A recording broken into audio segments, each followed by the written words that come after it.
Il y a quelques jours, je me suis retrouvé à court de friandises pour Mia et je me suis dit que c'était l'occasion de faire quelque chose que j'attends de faire depuis des mois, c'est d'essayer de faire une semaine complète sans lui donner la moindre friandise. Je me suis dit que ça pourrait être intéressant pour voir l'impact sur Mia, sur son autocontrôle, sur sa capacité à gérer son énergie, sa capacité à obéir, surtout dans les conditions difficiles, parce que je sais qu'elle va continuer à obéir lorsque je l'appelle au pied, mais est-ce qu'elle va continuer à le faire lorsqu'on est en ville ou lorsqu'il y a des stimuli autour de nous? Donc ça fait 6 jours que je n'ai pas utilisé une seule friandise pour Mia et je me suis dit que ce serait intéressant de vous partager le résultat de ça, voir est-ce que Mia elle a changé de comportement, est-ce qu'elle a montré de la frustration, parce que je sais que pour beaucoup d'entre vous les friandises c'est un vrai sujet de savoir est-ce qu'il faut en donner ou non, et donc à la fin de cette vidéo vous y verrez plus clair sur l'utilisation des friandises. Moi de base, étant donné l'utilisation que je fais des friandises, je suis plutôt totalement en leur faveur, notamment parce qu'elles m'aident beaucoup à éduquer Mia sur 2 plans. D'abord sur le façonnage. Le façonnage, c'est le moment où vous apprenez une nouvelle commande à votre chien.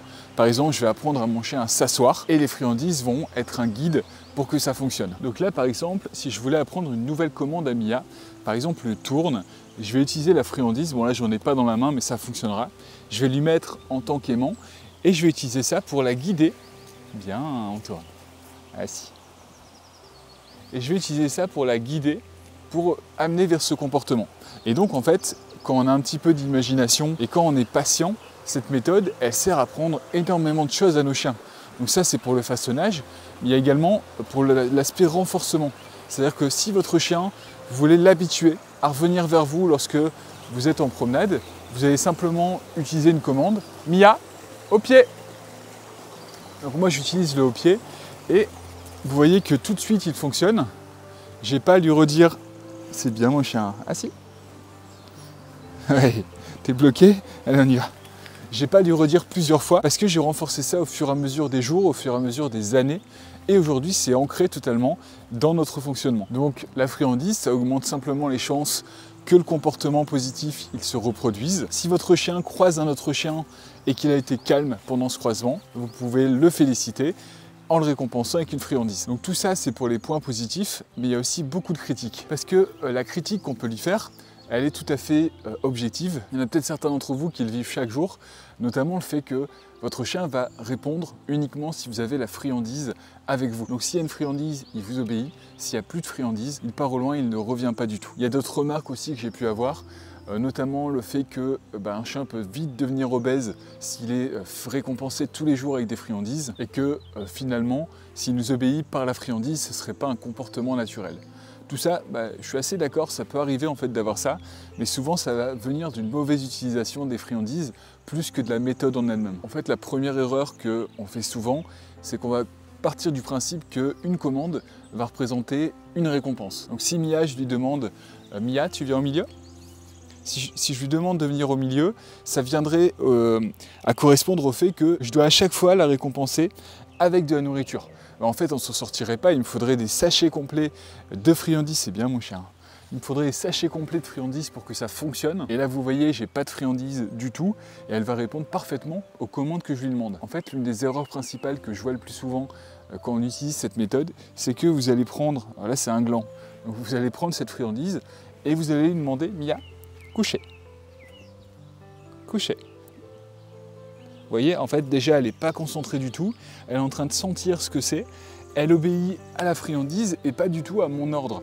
Donc, je vais le jeter parce que ça ne se mange pas. Ce que vous voulez, c'est que votre chien, il obéisse à vous directement et pas à la friandise que vous avez dans la main. Donc, je vous conseille de toujours garder votre friandise dans la poche et de ne pas lui montrer lorsque vous lui donnez une commande. Après, j'avoue que ça ne veut pas dire que j'étais totalement serein sur l'utilisation des friandises, notamment parce que je ne savais pas comment Mia allait réagir lorsqu'on se trouverait en fait dans des zones difficiles, donc dans des zones où il y a un autre chien au loin, dans des zones où elle pourrait être réactive.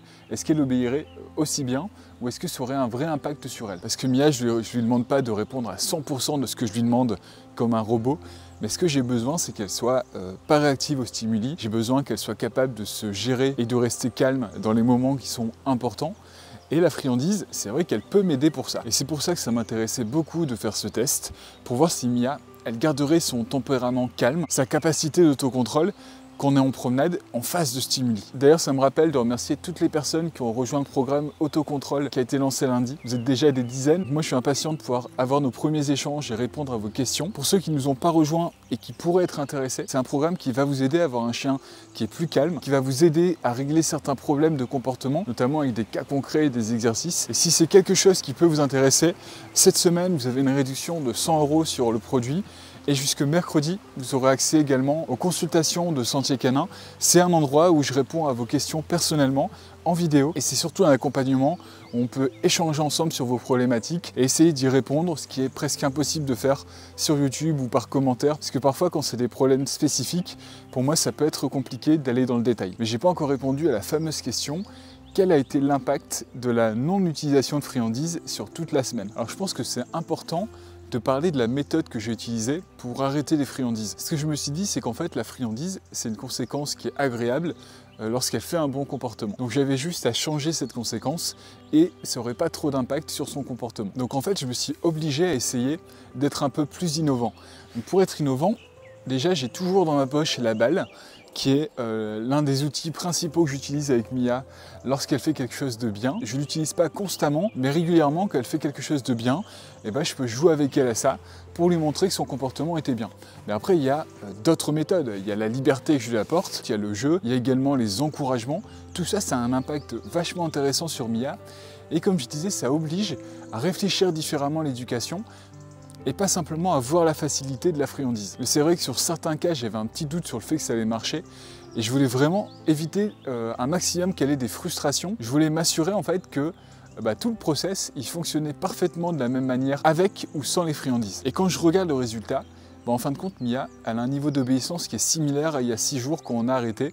Donc je pense même que je vais rajouter encore une semaine sur l'arrêt des friandises pour voir l'impact que ça peut avoir. Donc ce que je vois, c'est qu'il n'y a pas vraiment d'impact sur son comportement. C'est simplement moi qui ai dû faire l'effort de changer mon utilisation du conditionnement opérant. Par contre, il y a un point où ça peut être beaucoup plus compliqué d'éduquer son chien lorsqu'on n'a pas de friandises, c'est lorsque je veux façonner un comportement. Parce que là, j'ai pas beaucoup d'autres options que la friandise qui est aussi efficace. Je peux le faire un peu par le jeu, mais ça n'aura, je pense, jamais le même résultat. Donc si vous réfléchissez à arrêter la friandise ou à vous dire est-ce que ça vaut le coup de commencer avec ou non, moi ce que je vous conseille, c'est de commencer avec les friandises, façonner les comportements, renforcer un petit peu les bonnes actions, et après au fur et à mesure vous pouvez espacer beaucoup plus dans le temps l'utilisation des friandises. Moi ça m'était déjà arrivé d'arrêter pendant 2-3 jours de donner des friandises à Mia, mais en général c'est vrai que je vais toujours en avoir une ou deux que je lui donne lorsqu'elle a fait une bonne action. Je considère que comme elle marche beaucoup, ça lui fait pas de mal parce qu'elle n'est pas du tout en surpoids. Mais ce petit test, ça m'a fait prendre conscience que parfois la friandise c'était la facilité et que je pouvais utiliser quelque chose d'autre. Donc je ne sais pas l'impact que ce petit test il aura sur vous. J'espère qu'il va quand même vous apporter quelques éléments de réponse. Je pense que c'est toujours important de ne pas se reposer sur ses acquis, de tester d'autres méthodes, de tester d'autres choses, parce que plus on en apprend sur un sujet, plus on se rend compte qu'on a plein de choses à apprendre pour compléter nos connaissances. Moi je vous remercie d'avoir regardé cette vidéo et merci à tous pour votre soutien et je vous dis à jeudi pour la prochaine vidéo. Au revoir.